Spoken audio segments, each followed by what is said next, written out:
Hello, David here, and the project for today is inspecting the brakes on the 2007 Toyota Prius. This is a Generation 2 model Prius, and the car has about 90,000 miles on it. I've never checked the brakes, but I've only had the car for 3,000 miles, and I want to note the wear on the brakes on all four wheels, and I'm going to mark that in my maintenance log so I have a record of it. And you can't just check one wheel, you have to check all four wheels. Brake jobs are done in pairs, either the front axle and or the rear axle. And the reason why you have to check all four wheels is the right front might appear fine, but the left front could be worn due to a sticky caliper. So brake pads and brake shoes do not wear at the same rates. Sometimes they do wear at the same rates, and sometimes they don't. Okay, we're going to start by jacking the car up. I'm going to jack up the front because I'm going to check the front brakes first.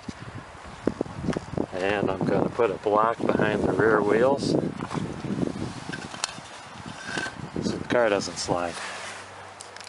I'm going to jack up the car from a hard point on the chassis, and I can't get the jack under the front, so I'm going to have to jack under here. I'm going to put the jack right there on that pinch weld. This pinch weld is part of the unibody. It's very strong, and actually it's made, these two in cuts, whatever you call these things, these two cuts are designed to put your car jack onto, the car jack that comes with the car that's in the trunk. That goes there. So this will be a good point to jack up the car, and then you got to rest the car on jack stands on another hard point on the chassis. If you don't have an impact wrench, you're going to have to leave the tire on the ground and just loosen the lug nuts just about a quarter of a turn, and then jack up the car so the tire doesn't spin while you're trying to remove the lug nuts. 21mm socket.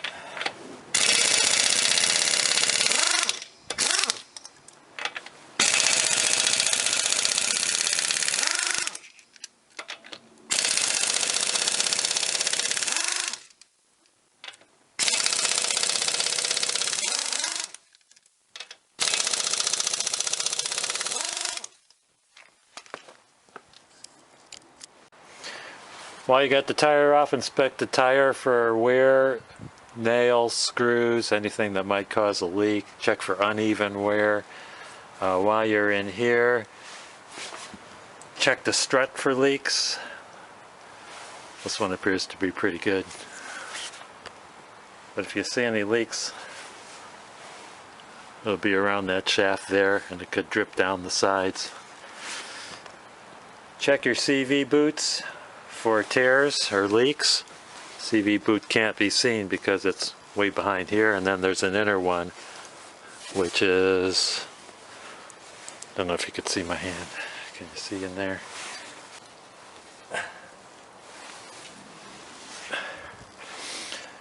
Check the rotor for scores, cracks. I'm really impressed with the ease of access there is to the rack and pinion steering gear. It's right there. It looks like it could be replaced without dropping the subframe. A lot different than my Ford.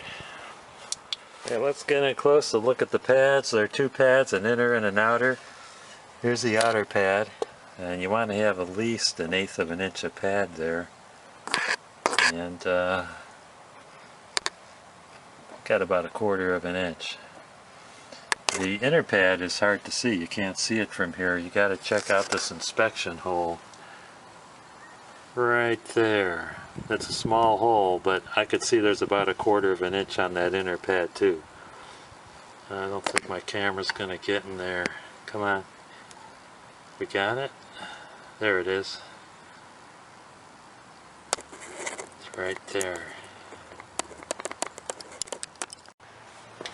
Jack up the car, remove the jack stand, and then lower the car on the jack, not all the way, just so that the tire touches. You maybe want to get 20 or 30% of the weight on the tire, because the tire's not down loose. You could use a torque wrench to kind of snug up the lug nuts, but you don't want to use a torque wrench to tighten the lug nuts because it could warp your rotor. So you want to use a torque wrench to finish the tightening of the lug nuts. And since the wheel is not firmly on the ground, I don't have to worry about the wheel being cockeyed on the rotor. So that's why it's just kind of not fully snug, and that's why the weight of the car is not fully on the wheel. Torque is 76 foot-pounds. I have my torque wrench set for 78 foot-pounds.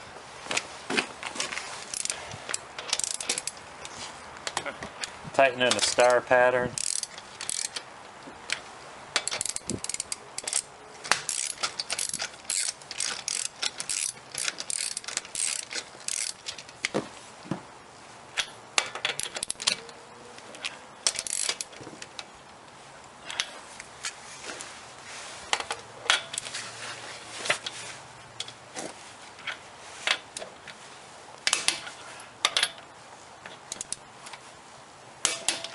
I'm pulling up just so the camera can see what I'm doing, but it's a lot easier when you can push down and let the weight of your body and gravity assist.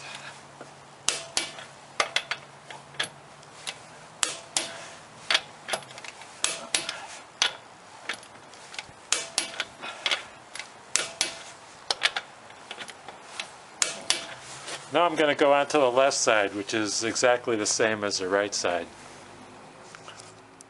The wear on the left front pretty much mimicked the rear on the right front. There was more than 1/4 of an inch. Now we're going to move to the rear. When you move to the rear, move your tire chocks to the front wheels, and also make sure you undo the parking brake. Because if the parking brake is set, you're never going to be able to get that drum off because there's drum brakes on the rear. There's two places I could see right off the bat for jacking up the rear. You can use the hard point designated for the factory furnace jack, which is on the pinch weld over there. Or you could come underneath here at the back and use one of these tie-down hooks. Where's the tie-down hook? That's a tie-down hook right there. That's another hard point. I'm not sure about the axle.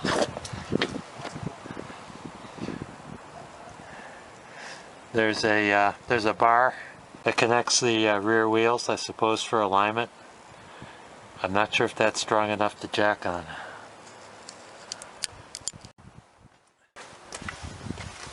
And the rear drum should slide off pretty easy without too much beating.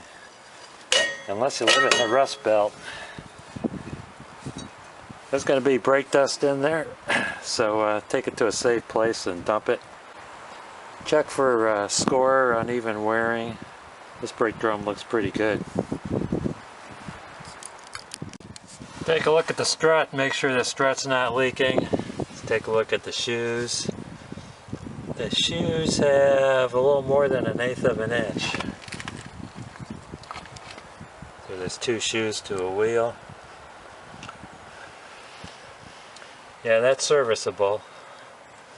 How many miles do I think are on there? Maybe, I don't know, it depends how you drive. Maybe another 5,000 miles, 10,000 miles. Check this wheel cylinder, make sure there's no fluid leaking. I should have done the same thing for the front. Check the front cylinder, make sure that's not leaking any brake fluid as well. Springs look to be in good condition. Since the nature of the design of the drum collects brake dust, got some type of brake clean like that. I don't know how Eric does it, I don't get the music, but use some type of brake cleaner. Spray all that brake dust out of there.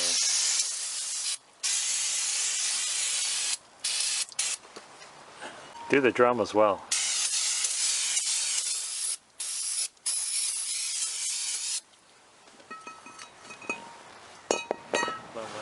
Okay, I'm on to the right rear.